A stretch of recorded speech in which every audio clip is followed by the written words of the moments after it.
remember how this works.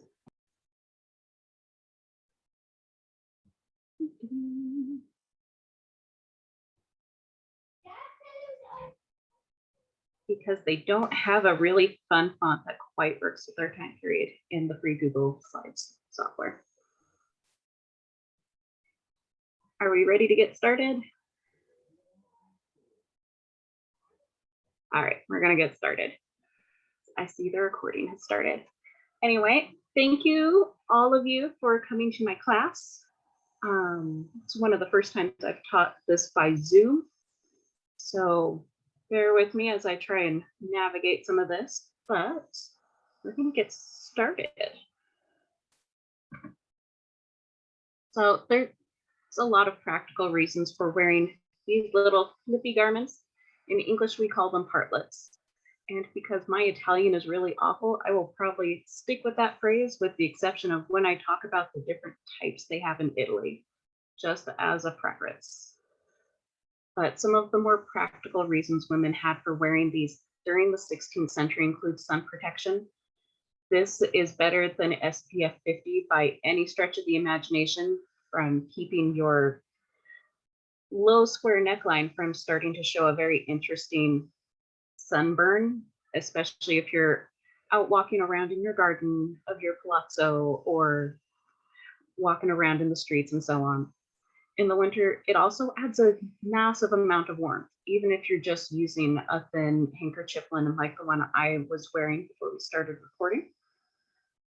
That little layer is going to keep you warm, but there were heavier versions too that you could wear for that extra little bit of warmth. You do lose a lot of heat out of these large squared off necklines. So on the one hand, it's great for letting off heat when it's really stinking hot. On the other hand, you want to keep it yourself warm. So these small accessories really help you to add some versatility to your wardrobe. So you can make a bunch of different outfits by mixing and matching smaller accessories like your partlets, compared to trying to make a whole bunch of different gowns. And it also helps you regulate your temperatures. That's something I personally am very passionate about because I've had heat exhaustion at events before. So making sure that I can regulate my temperature and take care of myself in that way has become essential. That way I don't put my self-care on anybody else because I didn't plan. So partlets are amazing for that. And it's also going to help keep your garments a little bit cleaner, especially as you start getting into the later parts of the century where doublet style dresses are going to be more popular. Most of the cliches are still pretty low. You do see a couple with higher necklines, but it's a lot easier to wear something that's higher like this and let that fill in that gap and still keep your gown clean compared to trying to wash those over gowns. So just keeps adding different layers of things that can help you stay comfortable, clean, and protect your garments. In addition to just the practicalities we talked about, there's also going to be cultural reasons why they're wearing these. Venice is really the only city-state that I've seen in the Italian peninsula where it was okay to go without something covering and filling in your neckline at least a little bit. And even then it's not like everyone walked around without them. There's still a lot of women in even Venice wearing some sort of partlet to help with their neckline situation. So like I just discussed, you also, because you're not washing your garments like we do every day, and that's just culturally not a thing you did. You would wash your body linens. There's some paintings and frescoes where you see them washing body linens, and there's even partlets tied up in the fresco next to it. They're also a really great way to show conspicuous consumption. Not everybody could afford to have gold and silver and crazy embroidery put onto their entire gown. You might only have the ability to put it in small bits on your clothing. And why not put it on something that's kind of small and fancy, right?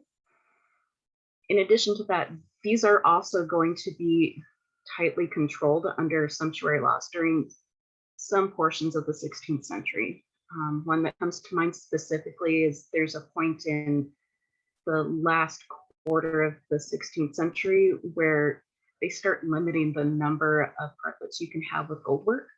Most people were only allowed one, maybe two, if you paid a fine. Generally speaking, they were trying to make sure there was still some class distinctions, especially in merchant cities where money talks and you can go buy them. So there's a whole lot of different styles of embellishment that you'll see on these, and that's going to depend on regionality, popularity, that sort of thing. You'll see things like embroidery, whether it's silk work embroidery, black work, polychrome, that sort of stuff going through different decades, gold or silver metal work, embroidery of different types. There's also little sparkly proto sequins, I'm going to call them palettes, I believe is their proper name when you're doing gold work. And the materials are going to vary widely. I think that's better discussed on the next screen, but you're going to commonly see stuff listed out as sheer fabrics, lightweight fabrics are the most popular. Linens and silks tend to be what's most commonly used. Ta-da! So this is a better spot to talk about what makes different things. So there's three primary types of partlets that you're going to find in 16th century Italy. There's going to be Neckline. My Italian's horrible, I apologize again. But they're the more netted style partlets that you'll see that are popular around the mid 16th century, and they do carry through quite a bit of that last half.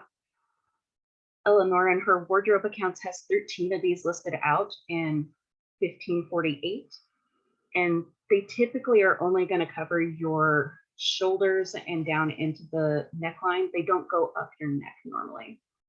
There's a few that have small collars, but they don't go tall. I doubt the camera is even picking this up. They don't go tall and stand up like the ones we'll do for a partlet or a giore. You might recognize that as a gorget for some of you that also do fighting arts of any sort of type, but the giore are going to be the ones that are much taller. These are typically going to be made out of linen, and you will see tons of embroidery on these. That seems to be the really popular way to address them. You might also see them made out of cutwork silk, or not cutwork silk, cutwork lace. So linen where you draw threads out for reticella, that sort of thing. And coletti are probably the least popular. I could not find a lot of good examples of them. In sort of Eleanor's wardrobe accounts, they start off as this almost doublet-like layer that keeps you warm. And by later in the century, her descendants, the Cosimo's second wife, etc., they start to change a little bit and become more of a partlet. It's going to be heavier fabric, typically something like a velvet or a satin that gets lined in some linen, and it will keep you very warm. But Italy is not necessarily constantly cold, so they don't have a lot of them in their wardrobes. All right, so we're going to have a nice little 16th century lookbook now that we've kind of talked about some basics here. So at the turn of the 16th century, you start to see these very wispy, lightweight little scarf bits. This is a painting by Raphael, and the wonderful woman here is wearing just a tiny little shaped scarf. I've seen some people interpret this as a actual shaped out scarf. Other people have just put it as when you take a square and you cut it along the bias, so you get the little triangle, and using that bias to curve around. I don't have a lot of experience with this particular decade or set of decades. I tend to go much later in my personal preferences. They were often made out of something that was a lightweight silk or some of those super sheared linens that we just don't have the ability to make anymore. So that's going to be this decade here. By the mid-century, so we're talking the late 30s, 40s to early 50s, you're going to start to see the retro version of these, the much lower. They don't have the tall collars filling in your neckline. This particular lady is from the Venetian School of Painting. It's actually an auction painting that was up in the auction house for Christie's a couple of years ago. You can see her insane amounts of gold work embroidery. She's got just a tiny bit of lace. I put her more mid-century, though you could interpret her as being a bit later with the large amounts of lace on her partlet. But I just love this one. That's why we're including it. Another classic mid-century look for the 16th century is going to be the incomparable Eleonora de Toledo, Duchess of Tuscany. This painting was done by Bronzino at 1543. And it's currently housed in the National Gallery of Prague.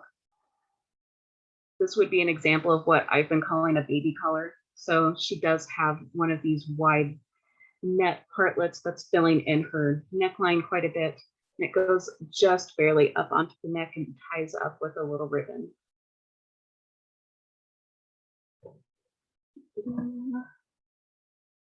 So by the 1550s, you start to see the colors moving up. And this could be a mixture of starches, keeping them up. As you can tell, the one I have been wearing in this has not been starched. It is very well washed and soft and fluffy. But you can achieve this look by using some starch. Having done some experimenting, I don't think it was wired. If you followed my blog for a while, you might have seen me hypothesizing over that at one point, and I would like to retract that for the internet because I know this is being recorded. This is probably starched in some sort of embroidery or lace work of some sort. There's another version that I've been chatting with another reenactor over where they've done pleating instead, which is really intriguing to me. So I love the taller collars, and they almost go up to your earlobes if you actually look at the proportions on them for how tall the actual collar band ends up being at this point. But we don't know specifically who was doing this painting. The San Diego Museum of Art has recently said it would be a Bronzino, and if not in probably his workshop in approximately the 1550s. If you are also a fan of this particular portrait, it was recently reattributed in the last few years. So not all of the attributes are going to be the most up to date online. And the collars just keep getting higher. I love it. So not only could you wear the tall starched collar on its own, filling it in a neckline like this, you might also be wearing it in conjunction with some of the more doublet style overdresses, starting in around the late 1550s into the 1560s and onward.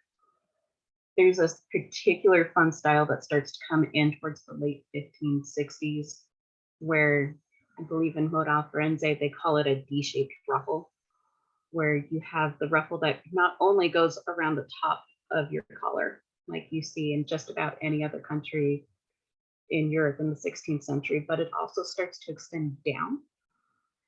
And you can edge it with lace or with gold work stitches, or just have it be a linen ruffle. They're really fun that way too. This is a portrait of a woman, again by Bronzino, because he becomes prolific in Florence and central Italy. And it is currently housed in Florence if you want to go and check that out on the web. Because those other styles carry through the latter quarter of the 16th century, I just wanted to briefly mention this insane style from the 1590s, because it wasn't popular for long. It was a flash in the pan, but it's so insane you have to talk about it during one of these classes, I think. So in Venice specifically, I don't see this particular partlet ruff style becoming popular in a ton of different city-states. But the Venetians started taking that low neckline that we had, and then they almost put a framework of crazy ruffle back behind you. I always think it kind of reminds me of one of the frilled lizards, where you can see stuff floating around behind you. These would also probably be made out of linen. You'll often see them with cutwork lace or insertion lace put into them and lace edging around the top of that frill. This particular one comes as a woodcut from that lovely book that is on your screen, which I'm not going to butcher, by Bertelli.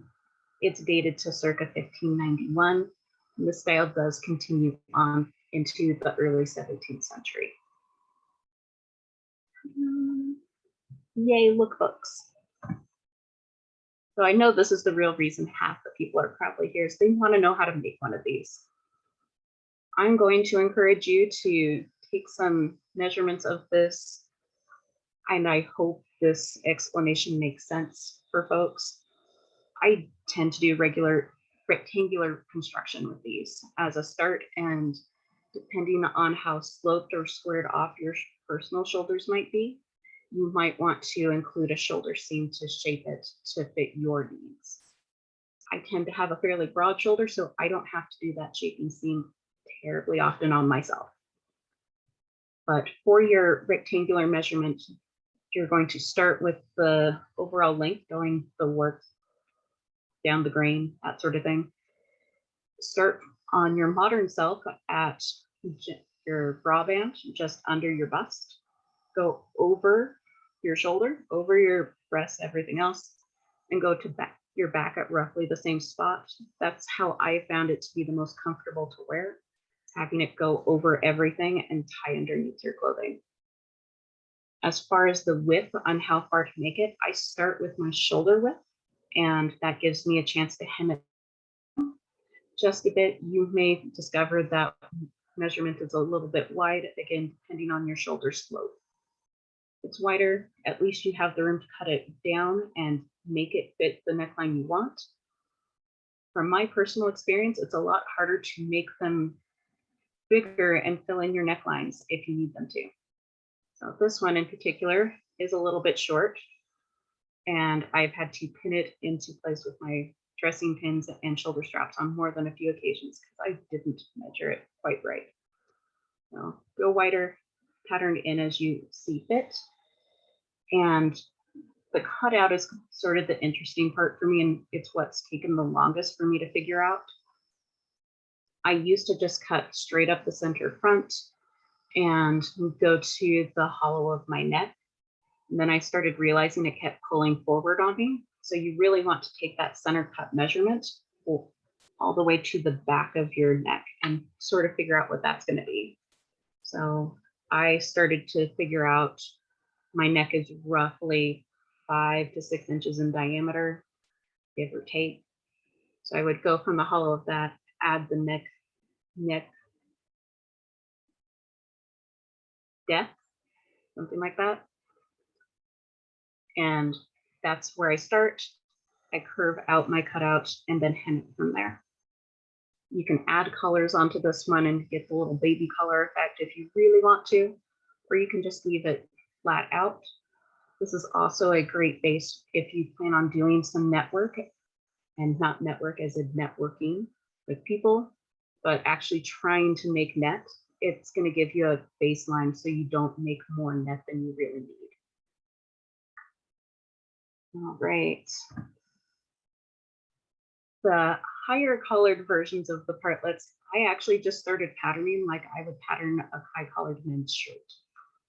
It's the way that made the most sense, and we already know they're doing it for these shirts and these other body linens. Why wouldn't they approach this in a similar way?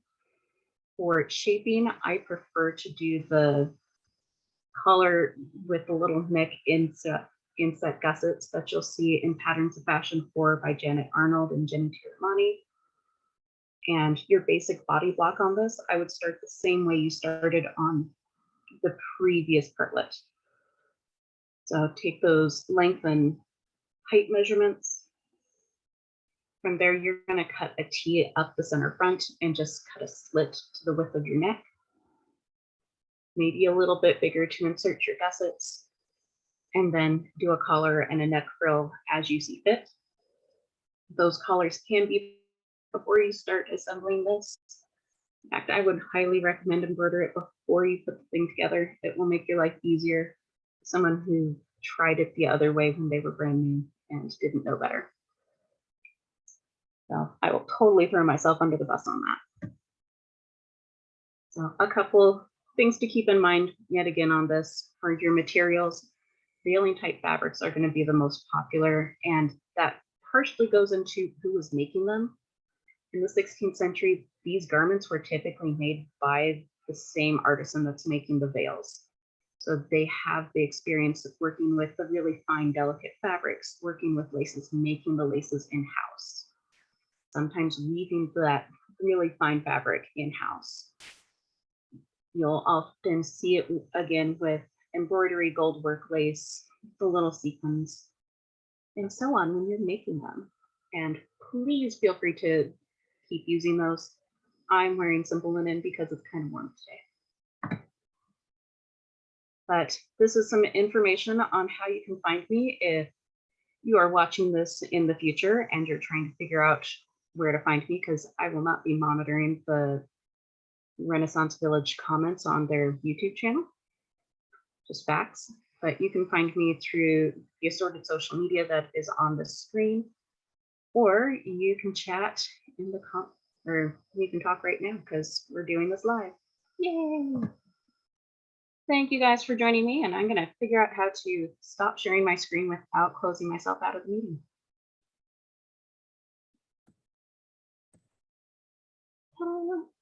Are we ready for questions?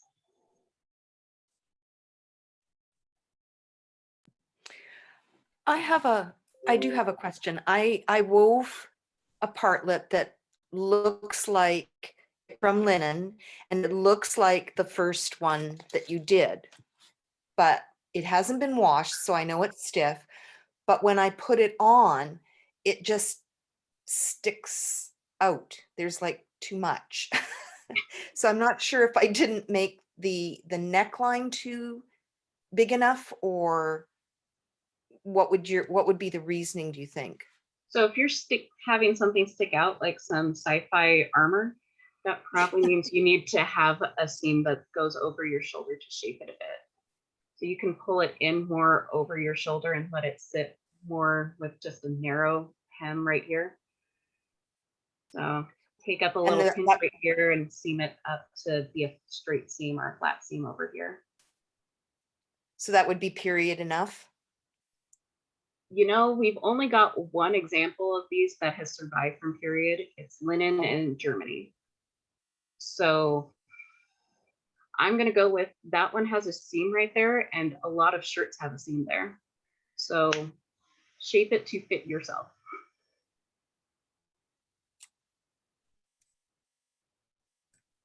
What other questions do we have about these?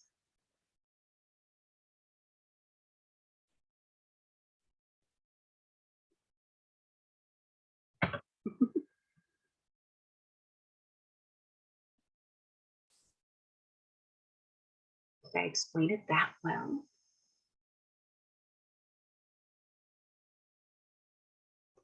That's a good question in the comments. They asked, how do you fasten them? There we go. So I personally prefer to fasten mine with ties. Do I have one of these? Yes. So this is an example of one of the colder weather versions that you could make out of something that's heavier. And I tie mine under the armpit. This one was made off of the Tudor Tailor pattern, if you're familiar with their book, and it shapes it more down. I would probably just cut it off and do ties myself if I were to do this again. Partlet's like 10 years old now. But I just use simple little ties. Let's see if I can get this closer to a camera without it disappearing on us. I have done some that have tiny little dress hooks that go across the center front. And the bonus of this is that you always have it set and you know the V it's going to make over your décollage. The downside is that if you are subject to having things shift around with hormonal weight changes, but then it's said in some months or some weeks when you go to an event, it might sit oddly on you. So you could either leave this open and just set it where you want it and trust your gown to keep it in place like I'm doing right now. You could also put a center tie. Both are completely good and valid options. All right. How do you fasten them? Are there descriptions or directions from books other than in Patterns of Fashion? Not specifically for the Italian versions is what I have seen. So I'm going to try and get this slideshow up. That way you guys have my patterns for them. But the closest ones I have seen have been English in the Tudor Tailor or German on the German Renaissance website. I think Realm of Venus might have a couple versions of them. But the way I started patterning them and the easiest way I've seen to get started is going to be taking the concept of rectangular construction from shirts of the time and starting to shape it out that way. They really thought of this as a body linen for the most part, and we're treating it, washing it as such.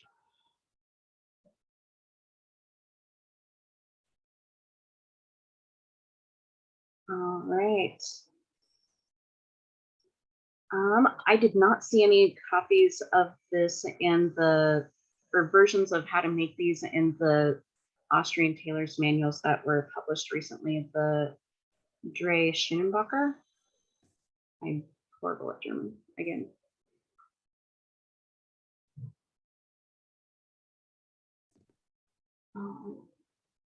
Other fun tip I'm going to give you guys when it comes to making your net versions.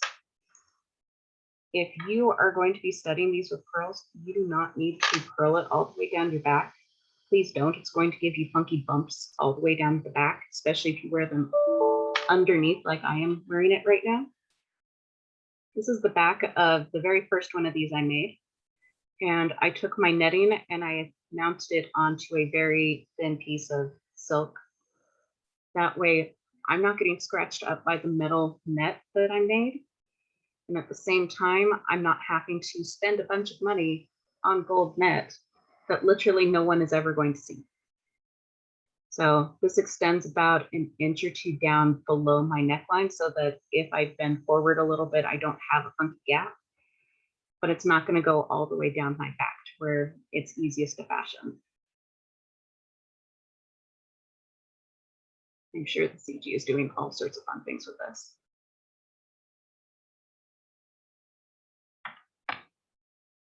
All right, what other questions do we have?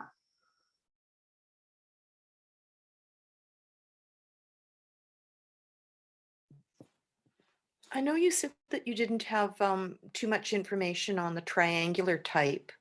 I'm wondering if being of an earlier period that would be more prevalent. No, it's entirely possible. They seem to have a lot of stretch around the bust curve when they're wearing them, and either pinned in place because dressing pins were commonly used in the 15th century, just like the 16th. So pinned in place or just kind of draped over. The rectangular construction probably could work. Some of them look thin enough that I worry about it being just a rectangle and like folded to get that bias stretch, almost like you would see in an 18th century fichu. It's probably a single layer that they're using the bias to the best of their natural abilities with that. Okay, thank you.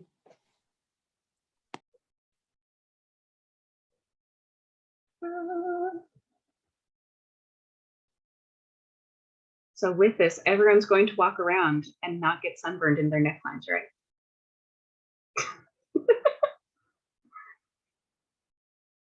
All right. I don't see any other. Oh. Challenge accepted. Yes, please accept this challenge. My personal challenge to you. It only takes maybe a half a yard, and that's being pretty generous. When I do a half yard, I get like the wide anime fake armor shoulders that I then have to cut in quite a bit. I think my measurement here is roughly 14 inches. If I remember a half a yard, I'm never in short. And it gives me cutoffs to then go and make cute frills.